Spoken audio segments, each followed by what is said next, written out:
लगभग अरबों वर्ष पहले जब ब्रह्मा जी द्वारा ब्रह्मांड में पृथ्वी की स्थापना की गई थी और पृथ्वी को ही देवताओं का दूसरा घर बताया गया था, तब ये बात पूरे देवताओं के जगत में बड़ी तेजी से फैली। फिर तमाम देवताओं और गंधर्वों ने हर्षों उल्लास से जश्न मनाया।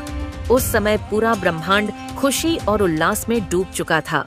लेकिन वहीं ब्रह्मांड के एक कोने में कालिकेय नामक स्थान में उस समय के समस्त असुरों के राजा हिरण्याक्ष यह बात सुनकर घोर निराशा में डूब गया, क्योंकि वह देवताओं का कट्टर शत्रु था।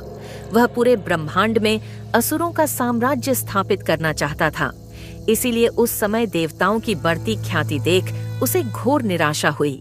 हिरण्याक्ष एक बेहद शक्तिशाली असुर था।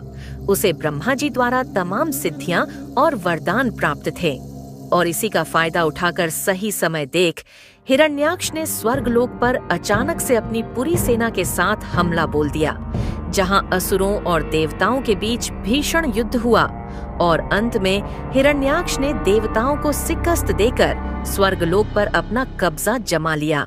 फिर देवता स्वर्गलोक से पलायन कर सीधे ब्रह्मलोक पहुंच गए और ब्रह्मा जी के सामने स्वर्गलोक वापस दिलाने के लिए विनती करने लगे। फिर ब्रह्मा जी ने देवताओं को पृथ्वी जाने को कहा और पृथ्वी में ही रहकर नए जीवन उत्पन्न करने की आज्ञा दी।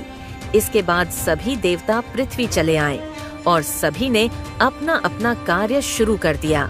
इसके बाद देवताओं के योगदान से पृथ्वी में हर जगह हरे भरे पेड़ पौधे जन्म लेने लगे। नए नए जीवों का भी जन्म हुआ। हर जगह नदियां बहने लगीं। समुद्र देव को भी पृथ्वी में एक बड़ा स्थान मिला और उस समय पृथ्वी देवताओं के देख रेख में फलने फूलने लगी थी। यहाँ तक कि पृथ्वी स्वर्ग से भी सुंदर बन चुकी थी और पृथ्वी सचमुच देवताओं का दूसरा घर बन चुका था।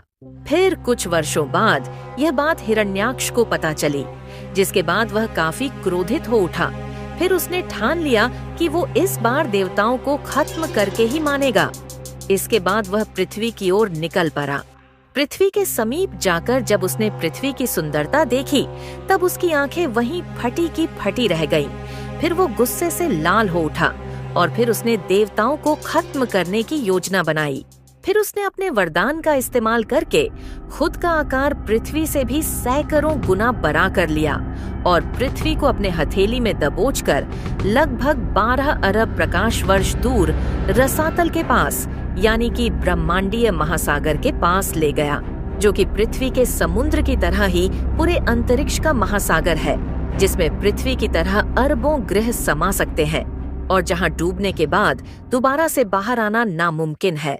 फिर हिरण्याक्ष ने सारे देवता समेत पृथ्वी को उठाकर उसी ब्रह्मांडीय महासागर में फेंक दिया, जिसके बाद पृथ्वी के अंदर एक विनाशकारी तबाही शुरू हो गई और तमाम हरे भरे पेड़ खत्म होने लगे, जीव मरने लगे, सारी नदियां और पहाड़ ध्वस्त होते चले गए, यहाँ तक कि समुद्र भी विलुप्त होने लगा। फिर सभी देवताओं ने पृथ्वी के अंदर ही रहकर अपनी अपनी जगह संभाली और पृथ्वी को तबाही से बचाने में जुट गए और कुछ हद तक तबाही को रोकने में सफल भी हुए, पर यह ज्यादा देर तक संभव न था। यह सारा अनर्थ होते हुए ब्रह्मा जी अपने ध्यान में देख रहे थे। फिर उन्होंने समय न गवाते हुए सीधे श्री विष्णु को याद किया और यह सारा अनर्थ श्री विष्णु भी देख रहे थे। फिर श्री विष्णु ब्रह्मा जी का इशारा समझते हुए हिरण्याक्ष के वरदान को भी ध्यान में रखते हुए उन्होंने वराह अवतार लिया और सीधा ब्रह्मा जी के नाक से बाहर निकले। फिर ब्रह्मा जी को अभिवादन कर निकल पड़े पृथ्वी को बचाने की ओर।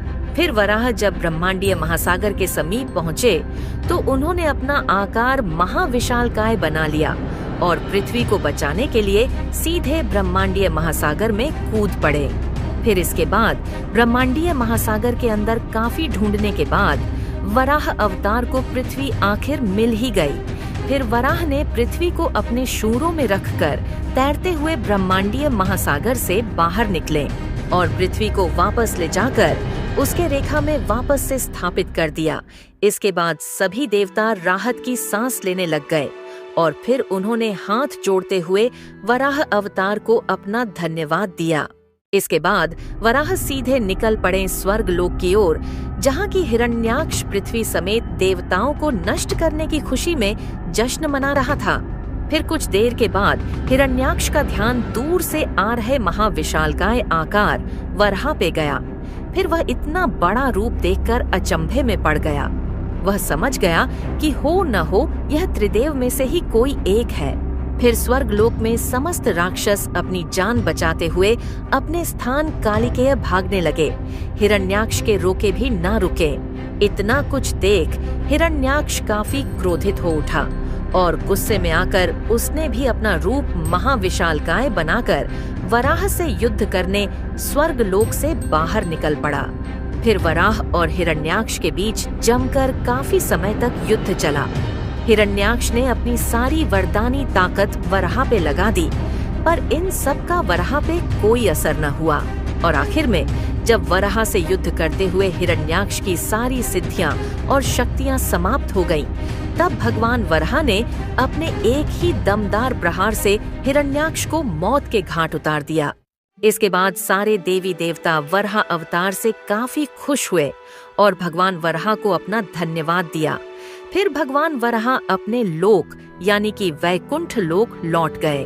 इसके बाद देवताओं को अपना पहला घर स्वर्गलोक वापस से मिल गया और उनका दूसरा घर पृथ्वी भी उनके पास ही रह गया। फिर पृथ्वी दोबारा से देवताओं की देख रेख में बिल्कुल पहले जैसी फलने और फूलने लगी। तो ये था भगवान विष्णु के तीसरे अवतार भगवान वराह का संपूर्ण इतिहास।